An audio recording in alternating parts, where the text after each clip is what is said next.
It's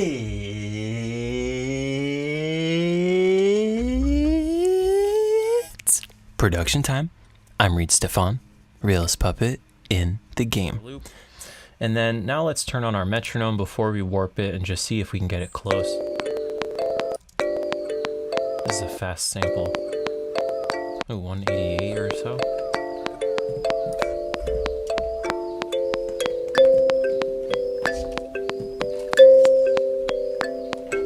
.188 is pretty close to the tempo, so now that we have it within the ballpark, so now that we've got our timing close, we're just going to hit Command J, and that way it'll automatically warp it to whatever tempo we have.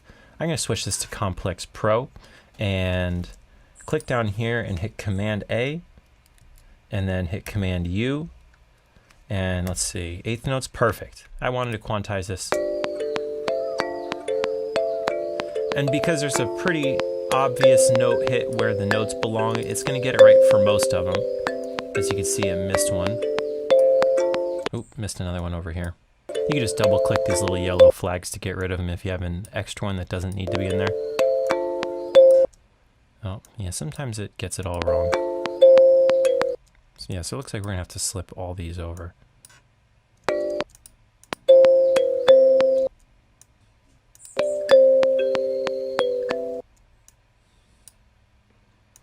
Kind of drifted off in speed at the end, which is why the warps got so bad, but boom.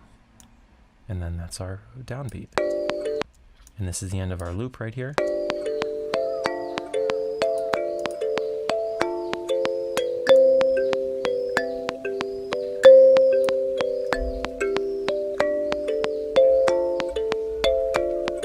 So we just warped this kalimba performance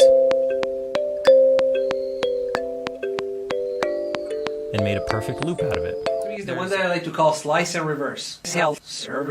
So a lot of people just reverse the whole sample, and that can sound pretty cool. It depends on the sample. But one thing that I like to do to kind of like switch it up a little bit and to also change the timbre of the sound instead of just like the sequence of the notes, but actually kind of go and mess with the sound, is basically find all the different notes. In this case, they're just playing 8 notes. It's like pom, pom, pom, pom, pom.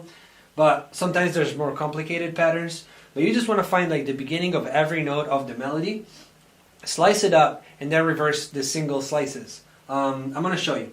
So here I have my notes right here, right? So I'm going to go ahead and create slices on all those notes. Now that we have all these little blocks, we can just select them all, and in Ableton at least, you can press R, and it just reverses them all. So we didn't technically reverse the sample, so the melody is still intact like it was at the beginning, but every note is going to kind of like, it's going to be in reverse. So this is what it's going to sound like.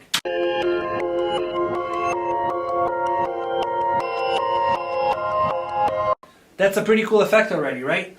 So another thing that you can do is now that you have them all reversed, you can go and like unreverse some of them. So you can kind of have some back and forth between reversed one and original ones. I got that from Raw Hits, Organic Vocals. It was this number 14 right here. So we're going to double click it. Our E note, which I labeled here, is 1, 2, 3, 4 steps above C. So we are going to turn down our transpose 4. That way when we play a C on our piano, it'll play a C out of the sampler. And we can make sure that we got it right by playing it with an operator. If you just hold Command, you can...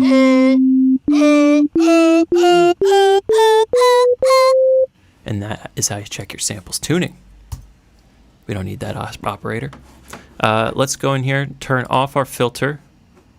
We are going to turn on our glide. I think I used around 100. We're going to bump our release up to about 150. And then let's listen to our sample.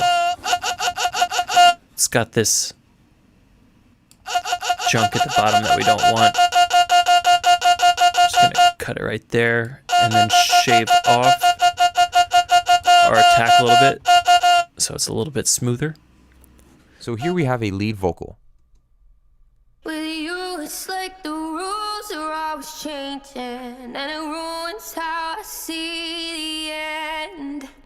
So let's go ahead and effect this lead vocal with the vocoder. Let's go to our audio effects folder here in Ableton Live, scroll down and choose the vocoder plugin. Simply click, drag and drop that onto the vocal, and now just play the vocal.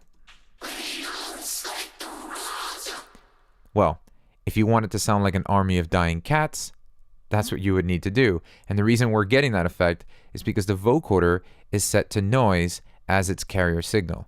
So we need to use something else to trigger the vocoder. In this case, we're going to go ahead and use Ableton Live's analog. So we'll go to Instruments and we'll drag and drop an analog. Now, it doesn't necessarily need to be an analog. You can have any third-party synth or another track actually be the signal that will trigger the vocoder. But in this case, I want to be able to play certain chords and harmonize with the lead vocal. So I'm going to do that using the analog. After we have the analog there in our project, head back to the vocoder and simply choose the analog as our new carrier signal. So underneath carrier, let's go from noise to external, and we're going to choose, in this case, the analog. So now the analog will be triggering the vocoder. So whatever notes and chords you play on the analog, those are the notes that are going to modulate the vocoder that the lead vocal is being processed. So let's just play a chord and see what it sounds like. Well, what we should do is mute the analog track. That way we won't hear the actual analog synth and we'll only hear the vocoded signal.